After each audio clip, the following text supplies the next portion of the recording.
Joined now by Ambassador Robert C. O'Brien, President Trump's former national security advisor, also the former president's former special envoy on hostage affairs. Good morning, Mr. Ambassador. How are you? Good morning, Hugh. Good to be with you. Well, last night, attacks from Yemen directed, we don't know where, were intercepted by U.S. Navy ships. Do you think this was the Houthis attempting to replay the coal bombing of 2000? Well, it could be, or it could be the Houthis attempting to attack our allies in the UAE, which they've done on numerous occasions, or in Saudi to further inflame the region. Well, we've got to respond somehow, I think. But General Petraeus just told me, or confirmed for me, Iran is Hamas, Iran is Hezbollah, Iran is the Houthis. Do you agree with that strategic grasp of the situation? Absolutely. I mean, we've basically essentially seen an Iranian invasion of Israel, just like we've seen a Russian invasion of Ukraine, and hopefully we will not see a Chinese invasion, a communist Chinese invasion of the ROC, Taiwan. We've got three principal adversaries, and two of them, because of American appeasement, have invaded their neighbors, and we're in a very dangerous time in the world right now. Do you believe the second invasion of Ukraine or the attack, the massacre in Israel would have happened if President Trump had been reelected? I think everyone in America knows neither would have happened. You look at Ukraine, it was a total failure of deterrence. Because we tried to appease Russia, we gave Russia two primary foreign policy objectives. As soon as Biden got in office, we gave them the Nord Stream 2 pipeline, shut down our Keystone pipeline at the same time, and we gave them a clean New START extension, both of the things he wanted. And then President Biden said if there was a minor incursion in Ukraine, that probably wouldn't trigger a U.S. response. And you look at what happened with Iran and Israel. Iran had formed currency reserves of $4 billion when we left office, barely enough to function as a government. Today they've got over $70 billion in foreign currency reserves. They're becoming a very rich nation because we turned a blind eye to their sanctions violations and their oil sales. And then on top of that, we appeased them with a $6 billion payment for hostages, for 5 hostages. So, what we're seeing here is appeasement does not work with our adversaries. Deterrence does. And we need to get back in the deterrence business, not the appeasement business. Now, Ambassador O'Brien, before I go to our hostages specifically and reach back to your days as the special envoy for hostage affairs, when you and President Trump and the team brought back, I think, 52 American hostages in 4 years. Is that 52? I think it was 58, but okay, who's counting? They're counting. The families are counting. So I want to get to them, but I do want to stress there are 3 conflicts in the world. Russia's invaded Ukraine. Iran has invaded Israel. And by the way, I love that phrasing. It's not Hamas. It's Iran has invaded Israel. And China is threatening Taiwan, the Chinese Communist General Secretary Xi. Are all these 3 theaters one war in your view? Well, they're absolutely related, and our adversaries have made it clear that they have an alliance, and their primary goal, they have different ideologies. Russia's more of an empire. Iran is a theocracy with a Shia universalist belief that they'll usher in the return of the 12th Mahdi, and the Chinese are committed communists. So their ideologies are different, but their goal is the same. That's to displace the United States as the leader of the free world and displace the world order that we live in. I mean, they want to have the world return to a pre-World War I state where a larger neighbor can invade a smaller neighbor because it had the might to do so and conquer territory and obtain, in real estate terms, a good title to their neighbor, but through conquest. And that's a very dangerous world to live in. In either his Oval Office address last night or in all of his remarks since the massacre in Israel, has President Biden appropriately put the finger of blame on Iran to focus the world on that theocracy? It's led by a fanatic, and it is a government of fanatics. And if they had a nuclear weapon, my God. Look, Hugh, you and I never thought we'd look back on the Carter years as the good old days. But that's what we are right now. I mean, Jimmy Carter watched Angola and Mozambique and Nicaragua fall to the communists. And the Russian-backed proxies, and he still naively believed that Russia could be dealt with, the Soviet Union could be dealt with, and could be a friend. Once they invaded Afghanistan, Carter had a change of heart. He had the humility and the integrity to come out and say I was wrong about the Soviet Union. He boycotted the Winter Olympics. And Harold Brown, as Secretary of Defense, started what became the Reagan defense buildup, but it started in the last year of the Carter administration. This administration isn't showing the same humility. They're not showing the same ability to learn lessons from their behavior. which started in Afghanistan, as you pointed out in the last segment, and it has continued since. They really need to come out and say, look, we tried to appease Iran. We tried to make Iran a responsible stakeholder in the Middle East. We gave Iran billions of dollars, and they took that money and used it to support terrorist proxies around the region, from the Houthis to Kataib Hezbollah in Iraq to the Assad regime in Syria to Hezbollah in Lebanon to Hamas in Gaza and many more. And we were wrong, and it's now time to confront Iran.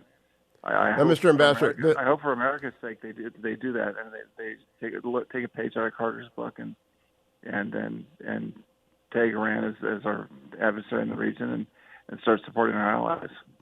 I have followed your comments very closely since the former president left office. You are very careful not to criticize Jake Sullivan, your successor.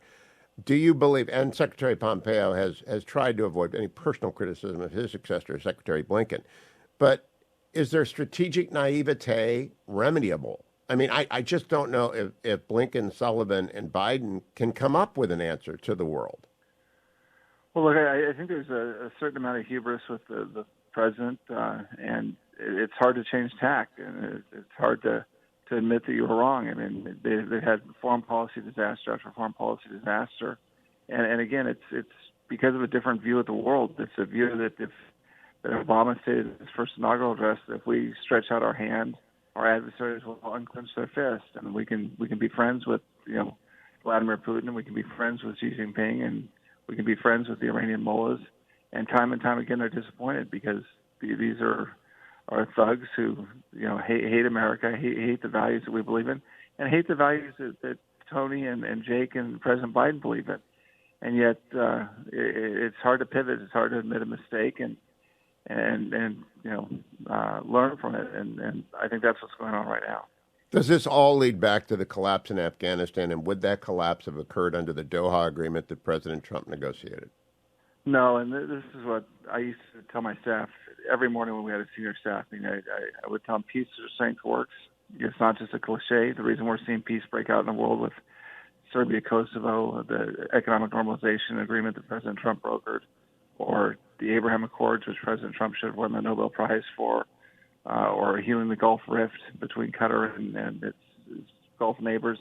The reason you have peace is because you're strong. And weakness is provocative, and even the perception of weakness in international affairs is provocative. And that goes to your point about Afghanistan. When we left office, Afghanistan was relatively at peace. Kabul was safe. We had 2,500 American troops engaged in counterterrorism. We had 5,000 NATO allies burden sharing with us, 2-to-1 allies to American troops in Afghanistan. We controlled Bagram Air Base, and we were pressuring the Taliban in the way that they understood our pressure to negotiate with the government and have a government of national unity. And had there been a withdrawal, to tell you one thing, we wouldn't have left Americans behind. We wouldn't have left our allies behind. We wouldn't have left $40 billion in military equipment behind.